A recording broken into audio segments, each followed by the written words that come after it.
जी sir, आज के हवाले से बता दीजिए जो आपने यहाँ पे दौरा किया है, डोर टू डोर, इस हवाले से बता जी, बहुत बहुत शुक्रिया आपने मुझे मौका दिया यहाँ पे बात करने का। एक्चुअली मैं आज कंपेनिंग के मामले में पलहालन आया हुआ हूँ और मेरी पलहालन में आने का मुद्दा और मकसद तो वाजिया है कि हम भी लोगों को ये बात समझाना चाहते हैं कि आप उस नुमाइंदे को चुने, उसको आगे बढ़ाएं जो आपके दुख दर्द को समझता हो।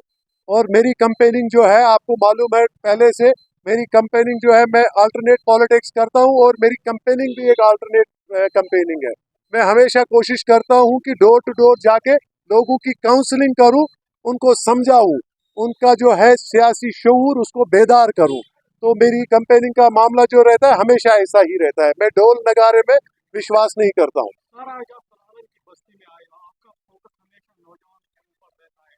तो यहाँ पे कितने सारे नौजवान हैं जो कि ना ग्राउंड चाहते, ना और कुछ, बल्कि उनका एक ही फोकस है कि उन पे जो एफआईआर लगे हैं। और उन्होंने ये भी कहा है कि ये जो एफआईआर है इससे हमें नादानी में लगे, हम बच्चे नहीं पड़ते। लेकिन आज भी वो जो एफआईआर वो आज भी पेंडिंग है। हम कहीं जमा चाहते हैं, लेकिन वो अभी भी पेंडिंग हुआ है। देखिए, जो मुझे कहना था वो आपने खुद ही सवाल में बता दिया कि लोग यहाँ के क्या चाहते हैं। वाजिया है कि लोकसभा इलेक्शन में भी मेरा एजेंडा यही था कि मैं कहता हूं कि सबसे बड़ा चैलेंज जो हमारे कौम के सामने इस टाइम है वो हमारा मुस्तकबिल है, वो हमारा फ्यूचर है। हमारे फ्यूचर जो है हमारा नौजवान है।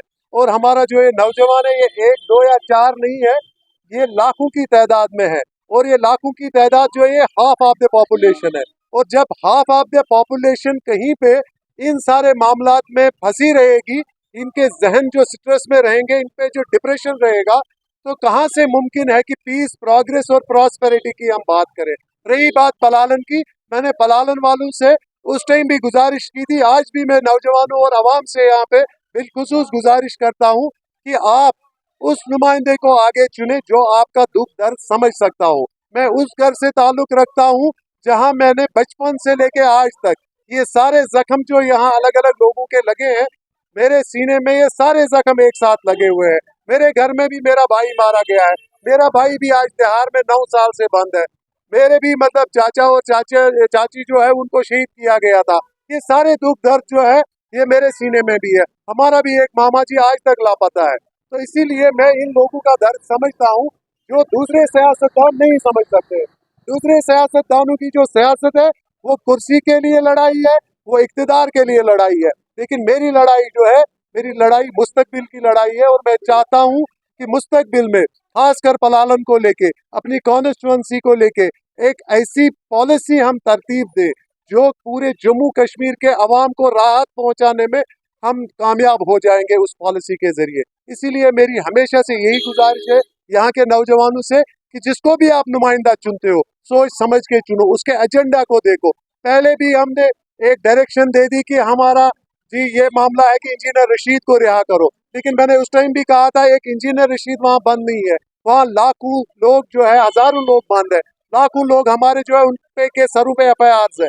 और हम सबके लिए एक पॉलिसी हमने तरतीब देनी है, उसके लिए हमने लड़ाई लड़नी है। और वो तभी मुमकिन है जब हम एक साथ होके इस पॉलिसी के लिए किसी को नुमाइंदा अपना बनाएंगे। सर, पटन कमियों की बात है, ये कॉन्स्टिट्यूंसी जो है हमेशा से मैं कहूँगा महरूम रही है उन तरक्कियों से, वो मामलात से महरूम रही है, क्योंकि यहाँ के सियासतदानों ने कभी भी इस चीज़ पर ध्यान नहीं दिया है कि आम आदमी की जो बेसिक फैसिलिटीज़ है उसको हम कैसा ठीक करेंगे, आम आदमी के जो मुश्किलात हैं उनको हम कैसे उन मुश्किलात से निकालें। मैनिफेस्टोज तो ये इलेक्शन के टाइम में देते हैं, लेकिन अमलाने के लिए ये फिर कभी दिखते ही नहीं है 5 साल तक वो मामले। लेकिन जो है उन मामलों को मैं कहता हूँ उनको हम साथ साथ भी कर सकते हैं, जैसे बिजली का मामला है, पानी का मामला है, सड़कों का मामला है, कॉन्स्टिट्यूंसी डेवलपमेंट का मामला है, वो चीज़ें भी हम साथ साथ करेंगे। लेकिन उससे बड़ा जो चैलेंज है हमारे पास, हमारा मुस्तकबिल है। जब आपके पास आपका मुस्तकबिल ही नहीं रहेगा, आप सियासत किस पे करेंगे बाद में। इसीलिए मेरा हमेशा से यही है कि जो हमारा अनएम्प्लॉयड यूथ है उसकी भी एक बहुत बड़ी तादाद है यहाँ पे। उसके अलावा जिनके सरों पे एफआईआर्स हैं, जो नादानी में उन्होंने बचपन में जो गलतियां करी थी, उन गलतियों का वो तो मतलब सजा भी काट चुके हैं। और आज उन्होंने रियलाइज भी किया है उस सिचुएशन को। आज वो चाहते हैं कि इस डेमोक्रेटिक सेटअप का हिस्सा बने, इस प्रोसेस का हिस्सा बने। लेकिन जब आज इलेक्शन होते हैं, आज भी उनको या तो मुचलेके पे रिहा किया जाता है, या तो आज भी उनको एक रात वहाँ पे इलेक्शन वाली जो रात है वो थानों में गुजारनी है। इसीलिए पहले जरूरी ये है कि इन नौजवानों के सरों से ये जो अताब इन पे है, ये जो अजाब इन पे, इनके जो जहन जेलों में बंद है, उनको पहले हमें रिहा करना है। ये पॉलिसी के लिए हमने पहले एक जो आवाज है वो उठानी है, ताकि बाकी जो मामलात है वो हम सब जवान जो है, हम सब लोग जो है फिर मिल बैठ के उन पे भी आवाज उठा सकते हैं।